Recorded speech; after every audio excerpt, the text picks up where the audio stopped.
Greetings, my name's Mike McConnell, and this is Coming to Terms, a series of conversations about conversation for the purpose of reducing conflict.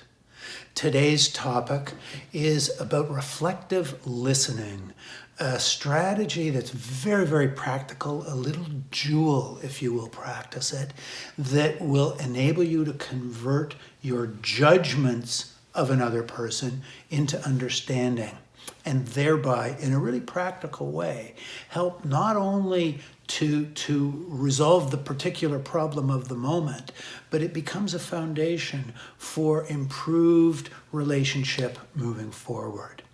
So, first of all, this notion of judgment, it's inevitable. We can't help it. Imagine K and D. You're D.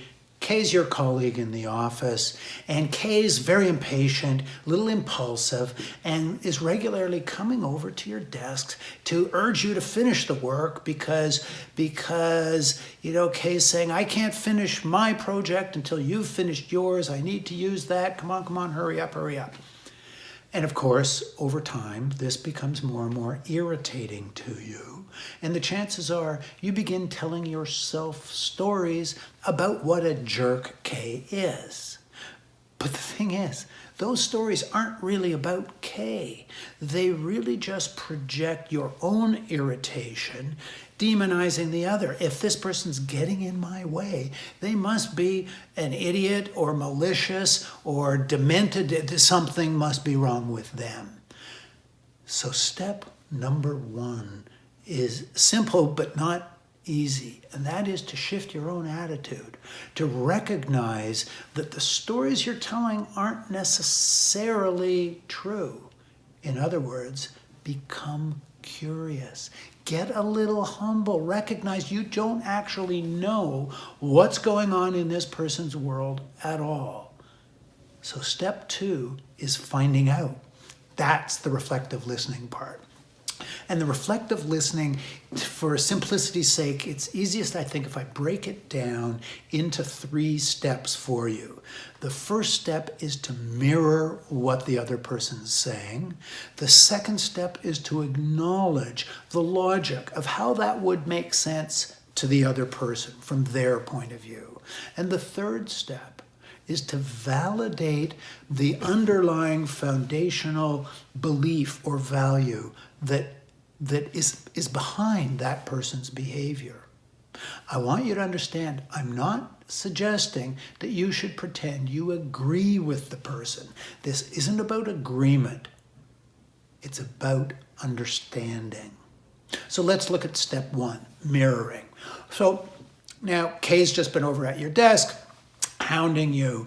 And to mirror that is to summarize just the key points and to name the emotion behind it. So, Kay, I understand that you really want me to finish my work more quickly than I've done, and that it's really important to you, and that you're irritated that I tend to take so long.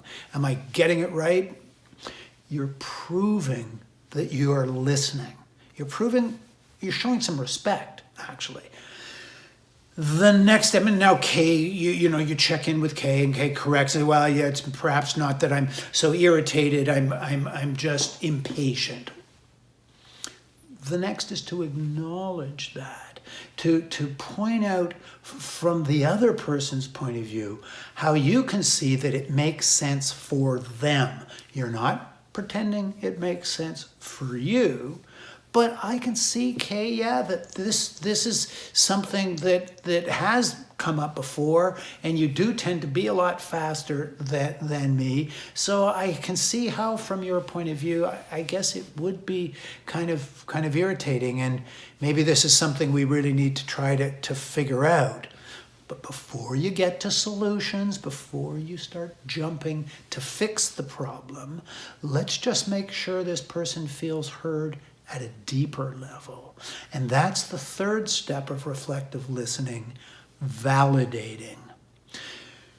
At this point, what you're doing is trying to figure out what is it that really matters to this person. You've stopped demonizing them as though their goal in life is just to piss you off, and recognize that there's something underneath this. What is it?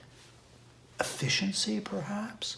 Perhaps Kay really values intensity and efficiency. Check in. Hey, Kay. It really seems like that's super important for you that things get done without delay. Am I, is this really where you're coming from? And Kay either says yes or corrects as maybe needed. The point is that at this point, you've paid some attention to this person. You haven't been criticizing, you haven't been defensive, correcting, any of that. You've actually been trying to go beneath the waterline of what matters to this person. Try it. If you do try it, it might not be that dramatically successful the first time, the second time, but when there is a pattern of acknowledgement, of respect, and of real deep reflective listening, it will make a difference. So just to summarize again, the first step was to adjust your own attitude so that you genuinely become curious. Don't fake this.